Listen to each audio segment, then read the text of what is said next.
4 round की counting के बाद रियासी विधानसभा क्षेत्र से भाजपा के उम्मीदवार कुलदीप राज दुबे जी करीब 4800 वोटों से आगे चल रहे हैं। 4 राउंड की काउंटिंग के बाद ये रुझान सामने आए हैं। भाजपा के उम्मीदवार कुलदीप राज दुबे जी को 10,022 वोट अभी तक मिले हैं और कांग्रेस के उम्मीदवार मुमताज अहमद जी को 5210 वोट अभी तक मिले हैं। करीब 4800 वोटों से भाजपा के उम्मीदवार कांग्रेस के उम्मीदवार से आगे चल रहे हैं। लगातार बढ़त जो है भाजपा के उम्मीदवार ने बनाई हुई है। शुरू से ही बढ़त देखने को मिल रही थी जो कि कंटिन्यूसली चल रही है। अब बात श्री माता वैष्णो देवी असेंबली कॉन्स्टिट्यूएंसी की करते हैं। वहां पर 4 राउंड की काउंटिंग के बाद भाजपा के उम्मीदवार बलदेव राज शर्मा जी 1616 वोटों से आगे चल रहे हैं। उन्हें कुल 8728 वोट प्राप्त हुए हैं, जबकि आजाद उम्मीदवार जुगल किशोर शर्मा जी को 7112 वोट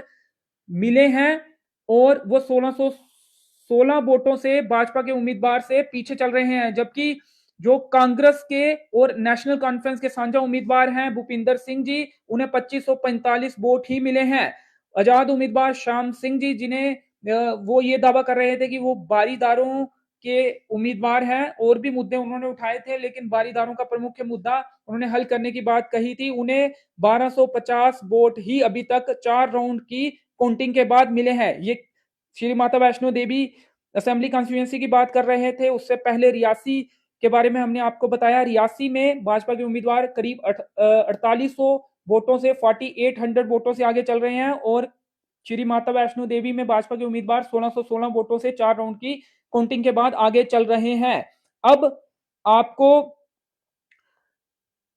गुलाबगढ़ जो असेंबली कॉन्स्टिट्यूएंसी है उसके जो रुझान 4 राउंड की काउंटिंग के बाद सामने आए हैं वो सुनाने की कोशिश करते हैं। नेशनल कॉन्फ्रेंस के उम्मीदवार इंजीनियर खुर्शीद अहमद, जो कि लगातार बढ़त उन्होंने भी बनाई थी। रियासी और श्री माता वैष्णो देवी में जिस तरह से भाजपा की बढ़त थी, इसी तरह से नेशनल कॉन्फ्रेंस की गुलाबगढ़ असेंबली कॉन्स्टिट्यूएंसी में लगातार उन्होंने बढ़त बनाई थी। उनके उम्मीदवार ने इंजीनियर खुर्शीद अहमद ने, और वो अभी भी बढ़त बनाते हुए दिख रहे हैं। 4 राउंड की काउंटिंग के बाद 3988 वोटों की बढ़त उनकी अभी बनी है और आजाद उम्मीदवार आजाद अहमद खान जो है वो 3988 वोटों से पीछे चल रहे हैं। दूसरे नंबर पर है 5652 वोट उन्हें मिले हैं। 5652 वोट उन्हें अभी तक मिले हैं। इसके साथ ही भाजपा के उम्मीदवार मोहम्मद अकरम जो है गुलाबगढ़ असेंबली कॉन्स्टिट्यूएंसी से, उन्हें 4510 वोट मिले हैं।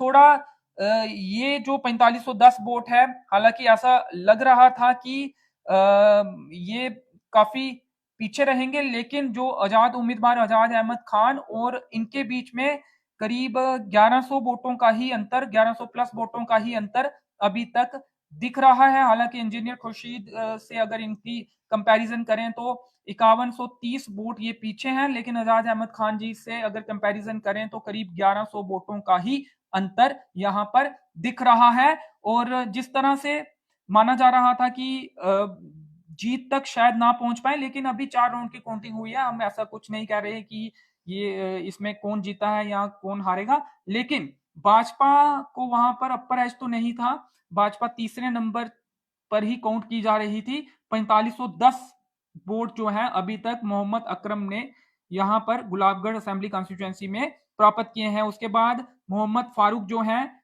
पीडीपी के उम्मीदवार 1085 वोट उन्होंने अभी तक लिए हैं। तो लगातार 3988 वोटों की लीड के साथ रुझानों में 4 राउंड की काउंटिंग के बाद इंजीनियर खुर्शीद जो है वो आगे चल रहे हैं, लगातार आगे चल रहे थे, और अब जो फासला है वो 3988 वोट का है।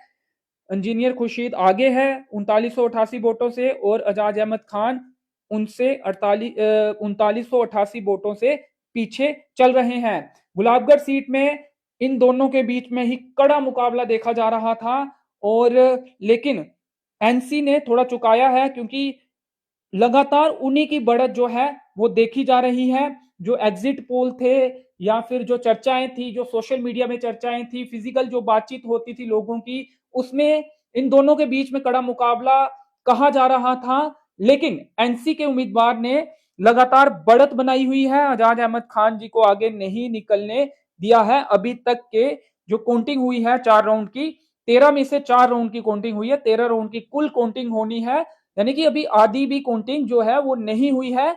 आंकड़े कभी भी बदल सकते हैं, लेकिन 4 राउंड की काउंटिंग के बाद 3988 वोटों से और 9640 वोट लेकर engineer Khurshid Ahmad national conference के और कांग्रेस के साझा उम्मीदवार जो है गुलाबगढ़ एसटी कॉन्स्टिट्यूएंसी जो है असेंबली कॉन्स्टिट्यूएंसी विधानसभा क्षेत्र, वहां से खुर्शीद अहमद आगे चल रहे हैं और लगातार इन्होंने शुरू से ही बढ़त जो है वो बनाई हुई है।